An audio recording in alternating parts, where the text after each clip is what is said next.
Yayasan Insan Mulia Pama. Assalamualaikum warahmatullahi wabarakatuh.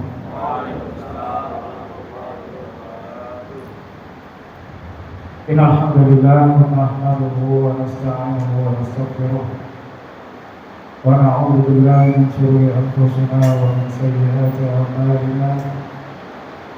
Man yahdihillahu fala mudilla lahu wa man yudlil fala hadiya lahu. أشهد أن لا إله إلا الله وحده لا شريك له وأشهد أن محمدا عبده ورسوله. رب اشرح لي صدري ويسر لي أمري واحلل عقدة من لساني يفقهوا قولي. Bersyukur kepada Allah Subhanahu wa taala dan mengucapkan alhamdulillahi rabbil alamin. Karena banyak sekali yang Allah Ta'ala berikan kepada kita, perkara duniawi, perkara ukhrawi, dan keimanan yang ada dalam diri kita. Maka kami doakan mudah-mudahan kita semua hadir di sini senantiasa diberikan istiqomah dalam menjalankan ketaatan kepada Allah Subhanahu wa taala. Amin ya rabbal alamin. Kemudian salat serta salam senantiasa tercurahkan kepada baginda Nabi kita Nabi Muhammad sallallahu alaihi wasallam serta keluarga, sahabat, tabi'in beserta manusia yang senantiasa istiqamah menjalankan sunnah-sunnah beliau hingga yaumul qiyamah. Kemudian kita luruskan niat kita dalam rangka untuk mencari ilmu, mencari keberkahan dari Allah Subhanahu wa taala, di mana salah satu wasilah memudahkan seseorang masuk dalam surga adalah dengan cara menuntut ilmu. Nabi bersabda, "Man salaka tariqan yaltamisu fihi 'ilman, sahalallahu lahu bihi tariqan ilal jannah." Barang siapa yang meniti suatu jalan dalam rangka untuk menuntut ilmu agama, maka niscaya Allah akan memudahkan jalannya menuju surga Allah Subhanahu wa taala. Mudah-mudahan kita semua termasuk penghuni surga. Amin ya rabbal alamin. Baik, jemaah rahimani wa rahmatullah. Kita lanjutkan pembahasan kita berkenaan tentang syafaat. Syafaat. Ada yang masih ingat Pak, syafaat secara bahasa apa? Kayaknya wajahnya lain lagi, makanya lupa ya. Syafaat itu secara bahasa berasal dari kata asyafu atau asyafa, yang berarti atau bermakna genap ya, maknanya genap. Lawan daripada syafaat atau genap yaitu apa? Ganjil. Lawan genap itu ganjil. Kenapa kok dikatakan genap? Karena orang yang meminta syafaat awalnya dia dalam kondisi sendiri, dalam kondisi ganjil. Maka kemudian dia meminta syafaat kepada seseorang agar diberikan manfaat atau dijauhkan dari mudarat. Maka ketika dia meminta kepada orang kedua, maka statusnya sebagai genap. Itu yang dinamakan dengan asyafa atau asyaf. Allah berfirman dalam surah Al-Fajr, wal fajr wa layalin 'ashr wasyaf'i wal watr. Demi waktu fajar, demi malam-malam yang 10, wasyaf'i wal watr, dan demi genap dan ganjil. Allah juga menyebutkan kata-kata genap dan ganjil. Itu secara bahasa.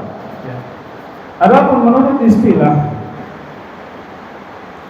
syafaat adalah tawassul lil ghairi bi jalbi manfaati aw daf'i madarrah. Syafaat adalah menolong orang lain dengan tujuan memberikan manfaat atau menghilangkan mudarat. Atau bisa juga kita katakan Kalau bahasa mudahnya, syafaat adalah penengah atau perantara bagi yang lain dalam rangka untuk apa? Memberikan manfaat atau menolak mudarat. Bisa dibilang penolong juga bisa. Bisa dibilang sebab atau wasilah juga bisa. Karena ada orang kedua, ya, ada orang kedua. Itu syafaat secara istilah.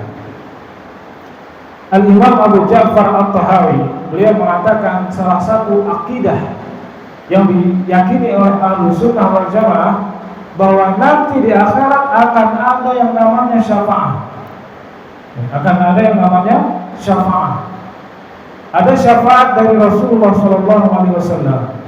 Ada syafaat dari orang-orang yang beriman, bisa memberikan syafaat. Tapi ada syaratnya, Pak. Tidak semerta-merta mentang-mentang dia masuk surga, kemudian dia semudah enaknya ngambil orang masukin surga, ya, ngambil orang masukin surga, ngambil orang masukin surga. Enggak gitu, ya. Atau misalkan ada orang yang mengatakan, nanti kalau ikut saya, jadi murid saya, jadi kelompok saya jamin kamu masuk surga. Atau misalkan kalau nanti saya gandeng sampai ke surga, belum tentu. Ada syarat-syaratnya. Syaratnya adalah ada 3, Pak.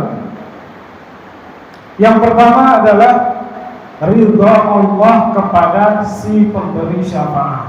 Itu yang pertama. Allah ridha kepada siapa? Si pemberi syafaat. Nah, Allah Ta'ala berfirman dalam surah Al-Anbiya, wa la yashfa'una illa liman irtada. Dan mereka tidak memberi syafaat melainkan kepada orang-orang yang diridhoi oleh Allah Subhanahu wa taala. Pertama, Allah ridha kepada yang akan memberikan syafaat. Kemudian yang kedua, Allah ridha kepada si penerima syafaat. Allah ridha kepada si penerima syafaat. Allah berfirman dalam surah An-Najm, wa kam min malakin fis samawati la tughni syafa'atuhum syai'an illa min ba'di ay ya'dzana Allah liman yasha' wa yarda. Betapa banyak malaikat di langit yang syafaat mereka tidak sedikit pun berguna.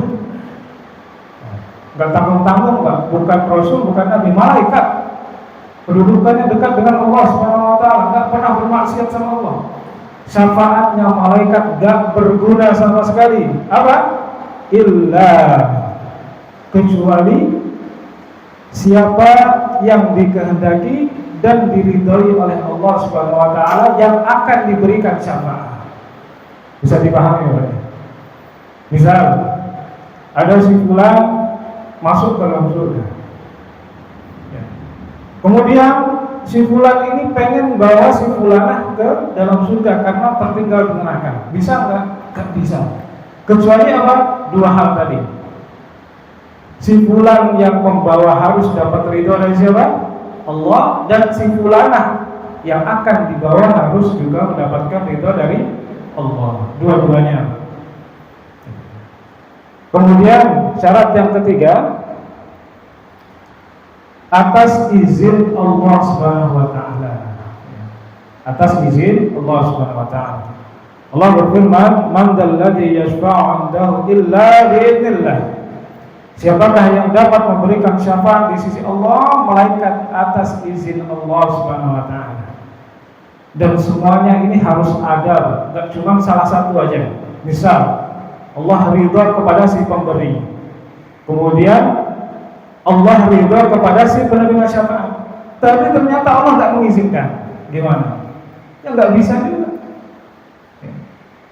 Karena yang dapat memberikan syafaat orang-orang yang diridhoi, ya. Kemudian orang-orang yang si penerima diridhoi dan izin daripada Allah Subhanahu wa taala. Dan itu hak 100% haknya Allah Subhanahu wa taala. Siapapun. Ya. Nah, kemudian jemaah rahimani rahimakumullah, orang yang dia mendapatkan syafaat, dia juga berkesempatan memberikan syafaat. Orang yang mendapatkan syafaat, dia berkesempatan memberikan syafaat. Nah, Rasulullah SAW dalam hadisnya sangat banyak ya orang-orang yang dia nanti akan mendapatkan syafaat. Salah satunya adalah orang-orang yang tidak pernah berbuat kemusyrikan, orang-orang yang tingkat tauhidnya tingkat tinggi. Nabi bersabda, "An Abi Hurairah annahu qala qila ya Rasulullah, man as'adun nas bi syafa'atika yaumil qiyamah." Dari Abu Hurairah, beliau bertanya kepada Rasulullah, "Ya Rasulullah, siapakah orang-orang yang paling bahagia dengan mendapatkan syafaatmu pada hari kiamat?" Kemudian Nabi menjawab, "As'adun nas bi syafa'ati yaumil qiyamah man qala la ilaha illallah khalisan min qalbihi aw nafsihi." Orang-orang yang paling bahagia dengan mendapatkan syafaatku kelak adalah orang-orang yang dia mengucapkan dalam hatinya, ikhlas dalam hatinya, yang mengucapkan kalimat tauhid la ilaha illallah. Dan ini perlu digarisbawahi, Pak, bukan hanya mengucapkan aja, tapi benar-benar dari dalam hatinya, benar-benar ikhlas dalam hatinya juga. Kemudian dalam hadis yang lain, dalam hadis riwayat Muslim, sesungguhnya Rasulullah SAW beliau mengatakan, setiap nabi doanya ada yang dikabulkan oleh Allah Subhanahu wa taala. Dan setiap nabi mereka bersegera agar doanya dikabulkan. Adapun Rasulullah SAW ada satu doa yang disimpan, Masya Allah. Untuk siapa? Untuk umatnya. Untuk umatnya. Dan apa itu doanya? Adalah nanti mereka akan mendapatkan syafaat dari Rasulullah SAW. Insyaallah man mata min ummati la yusyriku billahi syai'an, kata Nabi. Insyaallah. Siapa? Mereka adalah orang-orang dari umatku yang meninggal dalam keadaan tidak pernah menyekutukan Allah Subhanahu wa taala. Kira-kira kita dapat enggak? Insyaallah. Tapi sebelumnya habis bilang ada kupu-kupu masuk, siapa yang mau datang? Tatayur, ya. Lagi-lagi tauhid. Pernah ingat Pak ya, pertemuan yang lalu kita sampaikan, di antara orang-orang yang dia bisa masuk surga tanpa adab, tanpa hisab, siapa dia? Humul ladzi la tatayyaru. Mereka yang tidak pernah melakukan tatayyur. Apa itu tatayyur? Menghubungkan nasib dengan kejadian-kejadian yang secara ilmiah nggak terbukti, secara syariat nggak ada, secara ilmiah dan syariat pun nggak ada.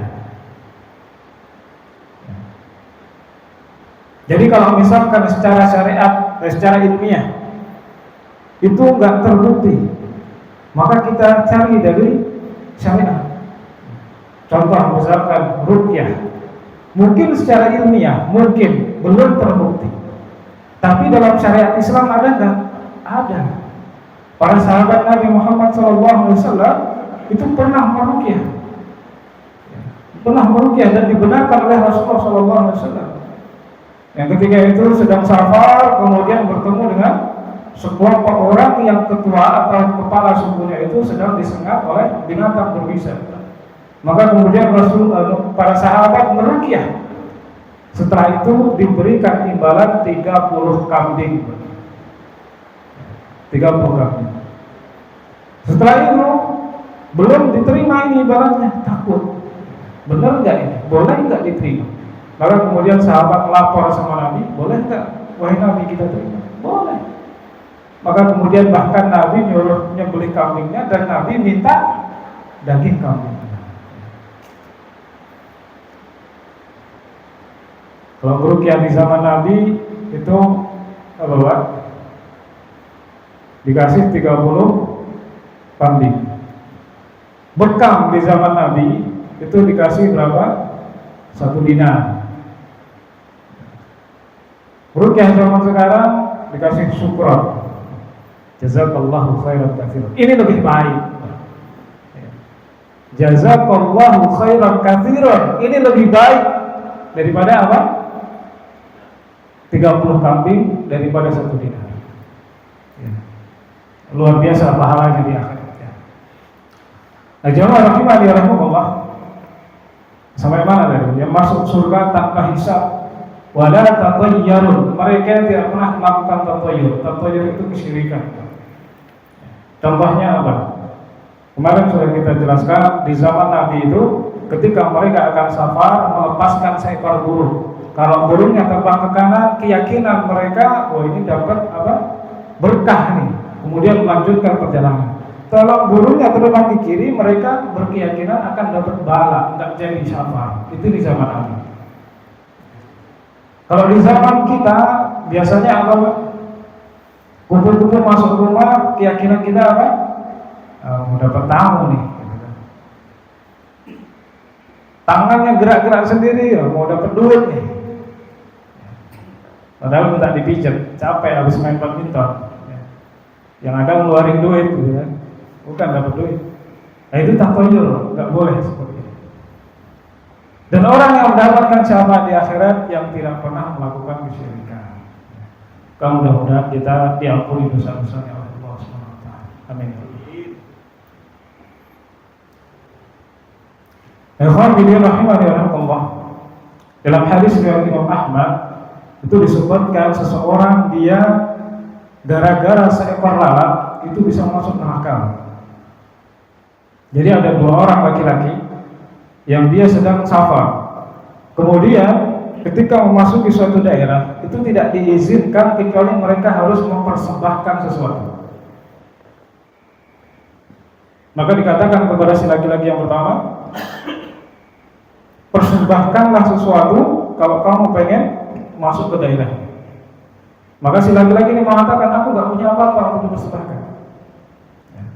Kalau begitu, persembahkan walaupun itu hanya seekor dubar. Apa dubar? Lalat. Maka akhirnya dia sembelih itu lalat. Bisa gak disembelih? Hotel aja kepalanya. Tapi niatnya bukan karena Allah, karena makhluk penunggu setelah. Maka kata Rasulullah, dia masuk ke dalam neraka. Gara-gara apa? Seekor lalat dibunuh, niatnya bukan karena Allah. Dan laki-laki yang kedua dikatakan, kalau kamu ingin masuk ke sini, maka kamu harus mempersembahkan sesuatu. Meskipun hanya seekor lalat, seekor lalat. Maka kata laki-laki ini, demi Allah, meskipun seekor lalat, aku gak akan persembahkan untuk penunggu tempat. Maka akhirnya apa? Laki-laki ini meninggal, kemudian dimasukkan ke dalam surganya Allah SWT. Hanya seekor lalat. Gimana kalau antum yang beli sapi, kemudian kepalanya dikubur, kemudian untuk penunggu lauk, itu sapi. Kintalan, lalat gak ada setengah kilo. Ini masih banyak terjadi. Untuk penunggu laut, penunggu hutan, penunggu ini, penunggu ini. Padahal apa? Manusia diciptakan itu sebagai seorang khalifah. Khalifah itu apa? Pemimpin. Sehingga kita nggak boleh takut sama mereka, nggak boleh kita tunduk sama chief. Harusnya mereka yang takut kalau kita datang, bukan malah kita Mbak Amit ya Mbak. Nggak boleh sebenarnya. Ya. Baca aja Bismillah tawakkaltu 'ala Allah la haula wala quwwata illa billah. Ya. Minimal Bismillah saja itu sudah menjadi perlindungan. Yang pertama, siapa tadi yang mendapatkan syafaat di hari kiamat? Orang yang memiliki tauhid tinggi. Itu yang pertama. Kemudian yang kedua, orang yang gemar membaca Al-Quran dapat syafaat di hari kiamat. Nabi bersabda, Iqra'ul Quran fa innahu ya'ti yaumal qiyamah syafi'an li ashabihi. Nabi bersabda, bacalah Al-Quran, karena pada nanti hari kiamat Al-Quran akan datang sebagai syafaat bagi orang yang membacanya. Dan ingat, bukan hanya sekedar membaca. Kata para ulama, membaca Al-Quran itu dibagi menjadi dua. Yang pertama, membaca Al-Quran, kemudian meyakini kebenaran Al-Quran, kemudian mengamalkan isi Al-Quran, kemudian meyakini keagungan Al-Quran karena itu firman Allah. Ini yang dimaksudkan, nanti dapat syafaat Al-Quran di hari kiamat. Kemudian tipe yang kedua, dia membaca tapi nggak meyakini kebenaran Al-Quran. Ada orang seperti ini. Kemudian dia membaca tapi tidak mengamalkan isi Al-Quran, bahkan tidak meyakini keagungan Al-Quran. Bukan menjadi syafaat di hari kiamat, yang ada malah menjadi apa? Bumerang di hari kiamat. Ada yang pernah dengar hadis orang yang paling pertama kali masuk neraka itu siapa? Ada yang bisa jawab kira-kira siapa yang paling pertama kali masuk neraka? Siapa? Ya, mati syahid, betul. Tapi ada lanjutannya. Terus ada lagi siapa? Seorang qari, ngeri. Terus siapa lagi? Dermawan. Ya. Tapi ada lanjutannya. Orang yang paling pertama kali masuk neraka adalah seorang qari. Hadisnya sahih. Seorang qari ini kemudian di akhirat dikumpulkan. Kemudian ditanya, apa niat membaca Al-Quran? Mungkin ketika di dunia dilengking-lengkingkan supaya dilihat oleh manusia dan sebagainya. Kemudian dia mengatakan, niat membaca Al-Quran di dunia karena Engkau ya Allah. Tapi Allah Maha tahu, di akhirat masih dibohongi juga. Allah Maha tahu. Engkau membaca Al-Quran di dunia supaya apa? Dibilang seorang qari. Ngeri banget kalau lihat dari sini. Dibilang seorang qari. Dan supaya engkau dipandang mulia di tengah-tengah manusia dan engkau telah mendapatkan kedudukan itu di dunia. Maka hari ini aku seret engkau, ditelungkupkan wajahnya, dimasukkan ke dalam neraka.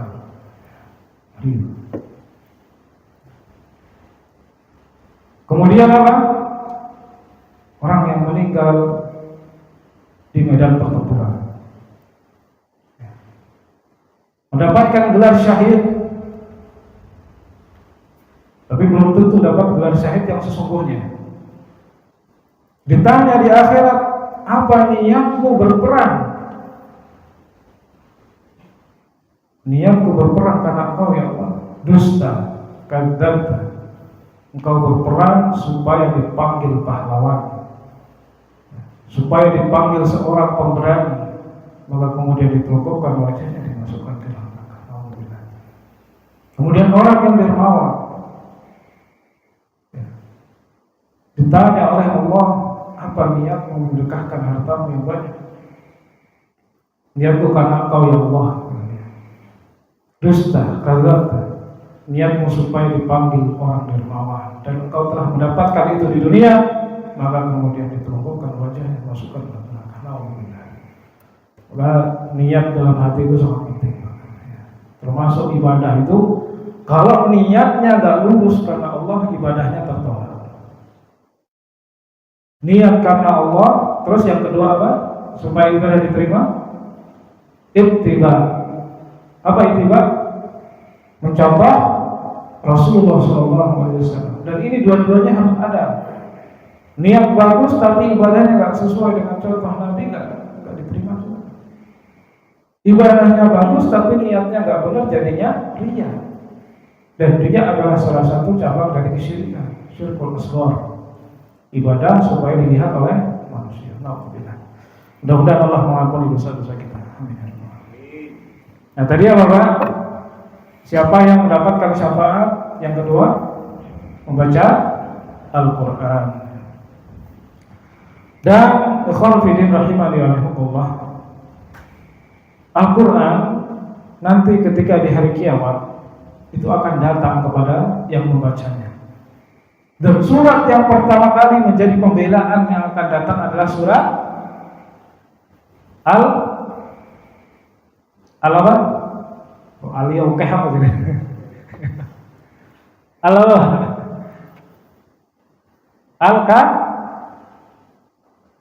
Al-Baqarah. Al-Baqarah sama Al-Imran. Itu nanti kedua surat yang kata Nabi Zahrawain. Dua surat ya nanti semua Al-Quran akan menjadi pembela, jadi syafaat. Tapi dua surat ini yang paling pertama akan datang kepada Allah Subhanahu wa taala menjadi pembela, menjadi syafaat. Namanya surat Az-Zahrawain. Bahkan dikatakan dalam hadis, Iqra'uz Zahrawain, kata Nabi. Bacalah oleh kalian Zahrawain, Al-Baqarah wa suratul Al-Imran. Fa innahuma ya'ti yaumal qiyamah ka'annahuma ghamamatan. Karena sesungguhnya dua surat ini nanti akan datang pada hari kiamat seperti dua awan. Datang kemudian menjadi syafaat, menjadi pembela orang yang membacanya di dunia.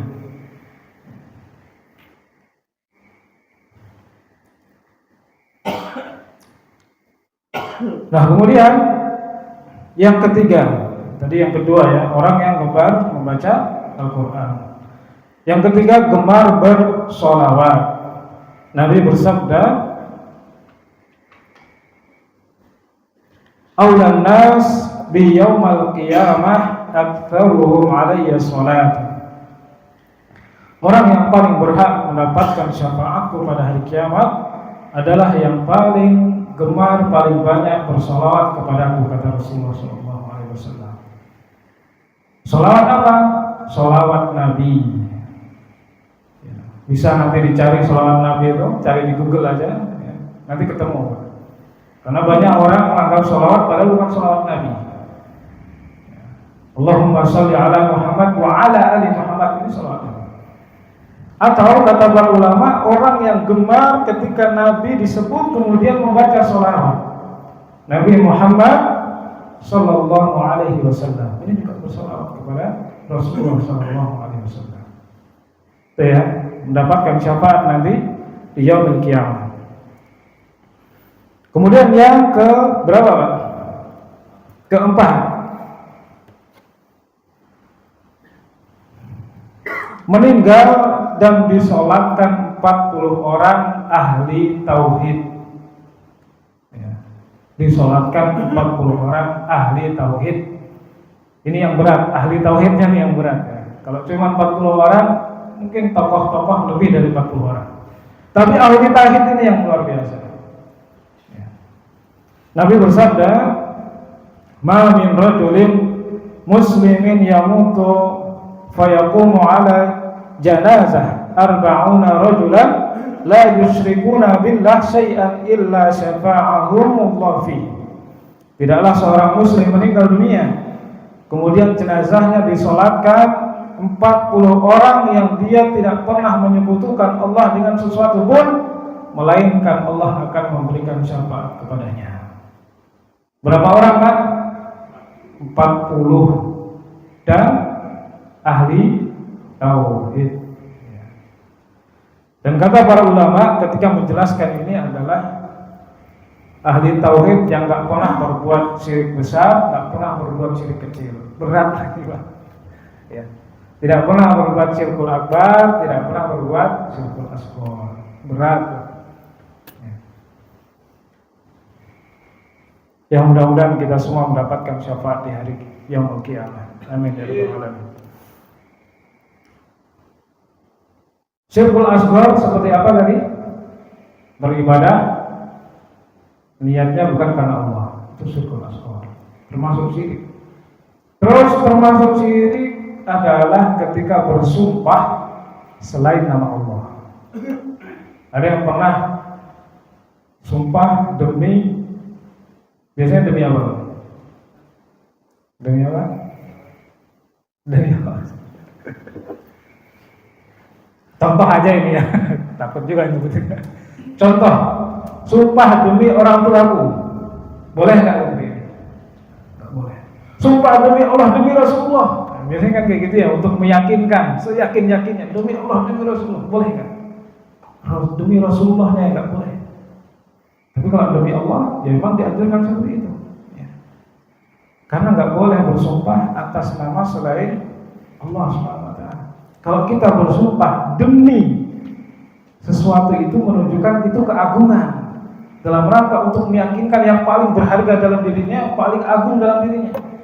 Makanya ketika di zaman Rasulullah SAW ada orang yang bersumpah demi Ka'bah, karena menurut dia yang paling agung dalam dirinya adalah Ka'bah, dan ini nggak boleh. Yang paling agung adalah Allah SWT. Ada yang bersumpah demi kedua orang tuanya, karena merasa yang paling berharga dalam hidupnya adalah orang tuanya, dan ini nggak boleh. Bersumpah demi Rasulullah juga nggak boleh. Dalilnya mana? Harus ada dalilnya. Nabi bersabda, "Man halafa bi ghairillah faqad asyraka." Hadis sahih. Barang siapa yang bersumpah atas nama selain Allah, dia telah melakukan kesyirikan.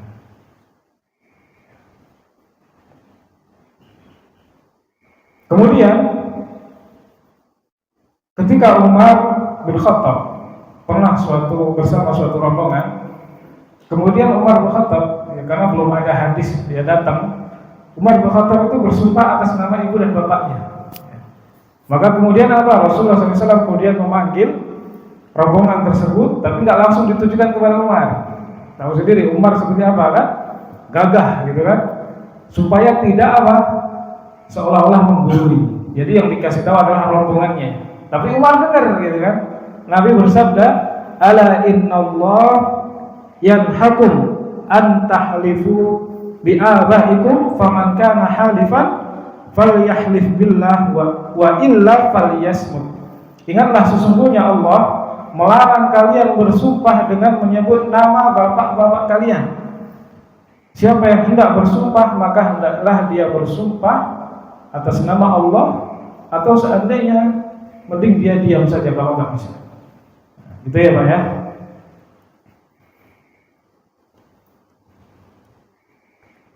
Apa tadi yang keempat Pak, yang mendapatkan syafaat di yaumul qiyamah?